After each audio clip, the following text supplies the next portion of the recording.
Captivating stories. Captivating is a pretty strong word, and as such, it's probably something that we want to strive for in our interactions. When we think of a captivating person, what kind of mental image comes to mind? If you were to choose a picture for a captivating person in a dictionary, what would the person be? What is this person expressing? How are they acting? And what are you watching them do? More often than not, this person is going to look like they're on a stage or pulpit, gesticulating grandly and expressively with an emotion-filled face. And I would also bet that this person is in the middle of weaving an engrossing tale that captivates his or her audience. Indeed, if you think about it, it seems that only with storytelling can we mesmerize and charm others into hanging on to our every word. Okay, that's up for debate, but determining whether or not that is true is not the aim of this chapter. No one can deny that storytelling is an important element of memorable conversations and discussions that you want to have. The question is always how to capture this elusive skill and make it your own. Therefore, in this chapter, I want to present a few perspectives on how you can use storytelling in your everyday conversations and even small talk. It's helpful to first take the mystique away from the whole concept of storytelling. What is storytelling? It's just telling someone about something that happened. That's all. Of course, there are better and worse ways to do this, but at the core, storytelling is just talking about the past in a way that makes people pay attention. The first part we have no problem with. We've all described our pasts, and we all have great experiences worthy of being told. But the second part is typically the challenge. With that in mind, let's see how we can get better at storytelling. A life of stories. To get better at stories, we have to begin to recognize them in our daily lives. No, seriously, we don't think of our lives as being very interesting on a day-to-day basis, but we do quite a bit more than we realize. It's not that every day you're engaging in a massive protest that you can tell your kids about, or you were chased by a wiener dog down a dark alley, whereupon a man dressed as a parrot saved you by tackling the dog. These stories are self-evident and don't need any organization or special way of telling them to make an impact. We have to draw from our daily lives. And believe me, there is plenty to draw from. It's just a matter of seeing the mini stories that are inherent in our everyday existence. What is the definition of a mini story in this context? So, what do? I'm a marketing executive. Well, not that. That's going to get a reply of, "Oh, cool. I'm going to the bathroom now. Goodbye." Let's try that again. So, what do?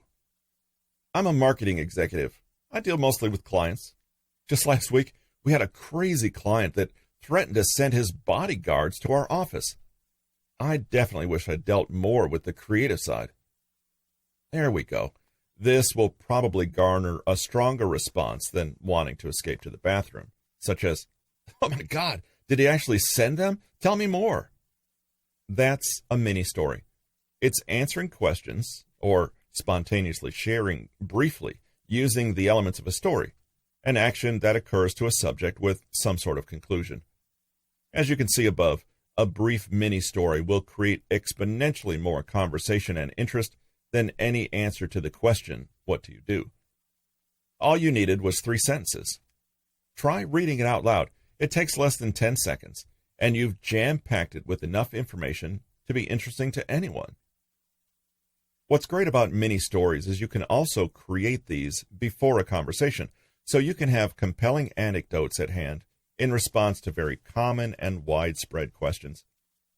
The main benefit to creating mini stories ahead of time is to be able to avoid one-word answers that you may be accustomed to using.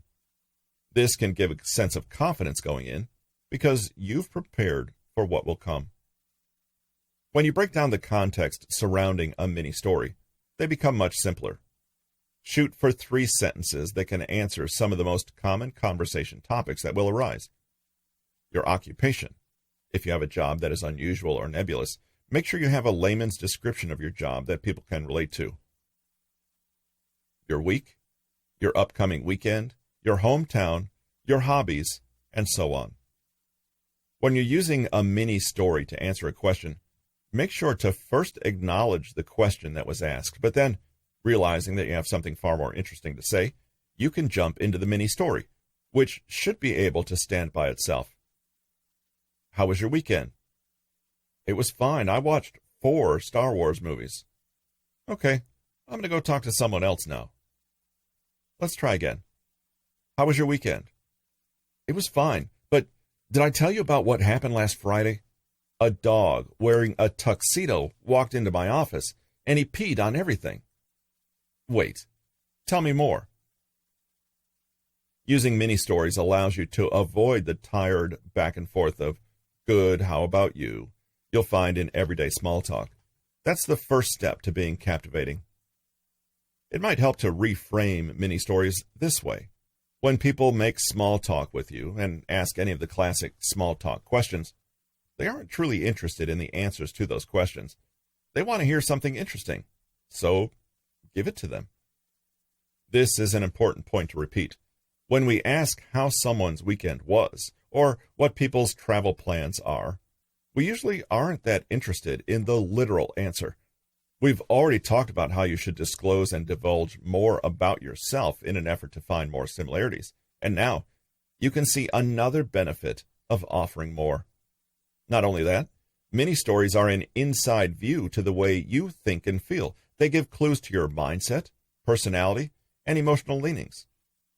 Learning about those aspects is the first step in allowing anyone to relate and feel connected to you. So it's imperative that you learn how to take any question and expand it to your advantage. It will also encourage them to reciprocate. Many stories also underscore the importance of providing more details, as mentioned in an earlier chapter, and avoiding one-word answers. Details offer a 3-dimensional description of you and your life. That automatically makes people more interested and invested because they're already painting a mental picture in their minds and visualizing everything. Details also give people more to connect to, think about, and attach themselves to.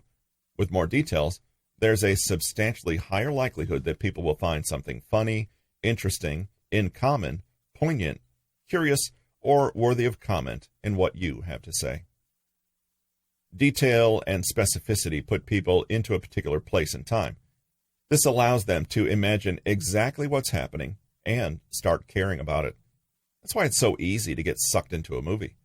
We experience enormous sensory stimulation and almost can't escape all of the visual and auditory detail, which is designed to make us invested. Detailed stories and conversations are inviting others to share a mental movie with you.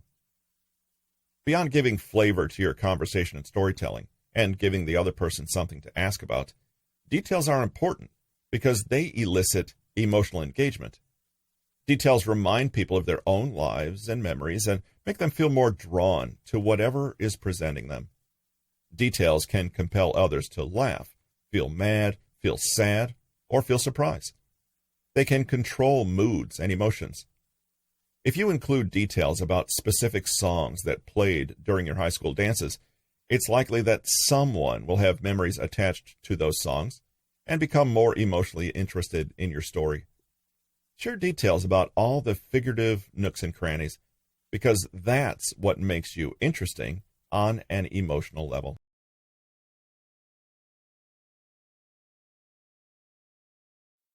Learn more about Patrick King or get a free mini book on conversation tactics at bit.ly/PK Consulting.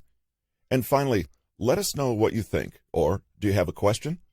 Email the show at kingpodcast@newtonmg.com or drop us a comment at bit.ly/PK comment. Thanks for your time, and we'll see you in a couple days.